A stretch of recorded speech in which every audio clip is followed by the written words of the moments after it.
জুলাইয়ের আন্দোলনের সময় থেকেই সাকিব আল হাসানের জীবনে যেন কালো মেঘ ছেয়ে গেছে।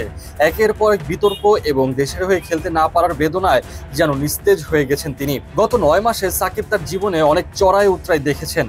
এত এত চড়াই উতরাইয়ের মাঝে সাকিব কিভাবে নিজেকে শান্ত রেখেছেন, এমন এক প্রশ্ন সাকিবকে করেছিল এক খুদে ভক্ত। সেই প্রশ্নের জবাবে সাকিব বলেছেন, কেউই চাপের মধ্যে সত্যিকারের শান্ত থাকে না। আপনি কেবল নিজেকে বারবার বলে যান যে আপনি শান্ত, এবং ধীরে ধীরে সেটাই অভ্যাসে পরিণত হয়। আমেরিকার দাস ক্রিকেট একাডেমিতে অতিথি হিসেবে এসেছিলেন সাকিব আল হাসান। সেখানেই সাকিবকে এই প্রশ্ন করা হয়েছিল। এই মুহূর্তে সাকিব যুক্তরাষ্ট্রে অবস্থান করছেন। ইংল্যান্ডে বোলিং অ্যাকশন পরীক্ষায় পাশ করার পর পরিবারের কাছে ফিরে গিয়েছেন তিনি।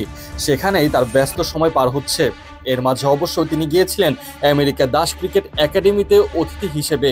মুখোমুখি হয়েছিলেন অনেক ক্ষুদে ক্রিকেট ভক্তদের সাথে। বাংলাদেশি বংশোদ্ভূত ও আমেরিকান বাচ্চাদের সাথে বেশ লম্বা সময় কাটিয়েছেন তিনি। মূলত ক্রিকেটার হিসেবে নিজেদের জাহির করার জন্যই এই একাডেমিতে ভর্তি হয়েছে তারা।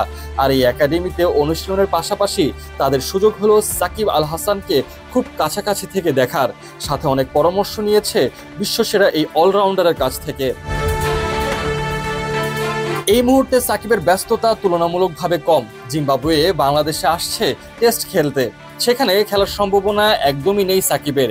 কোনো ফ্রাঞ্চাইজি টুর্নামেন্টেও আপাতত খেলছেন না তিনি।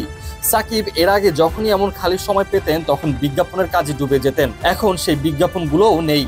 যাও দু একটা করেছেন সেগুলো সবই বাংলাদেশের পরিপ্রেক্ষিতে নিষিদ্ধ। সেই হিসেবে বলতে গেলে বেশ অলস সময় কাটাচ্ছেন সাকিব।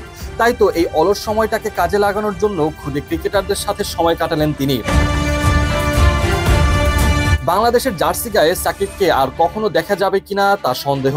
ভক্তরা এখনো আশায় বুক বেঁধে রাখছেন হয়তো কোনো মিরাকল হবে এবং সাকিব লাল সবুজের জার্সি গায়ে আবারও দেশকে প্রতিনিধিত্ব করবেন। তবে বাস্তবিক প্রেক্ষাপটে এমনটা আপাতত সম্ভব নয়।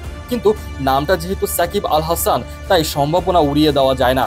কেননা সাকিব যতবারই দেশের হয়ে নিষিদ্ধ হয়েছেন ততবারই তিনি ফিরে এসেছেন অনেক শক্তিশালী হয়ে। এখন দেখা যাক ক্রিকেটীয় জীবনের শেষ লড়াইয়ে সাকিব আবারও ফিরে আসতে পারেন কিনা।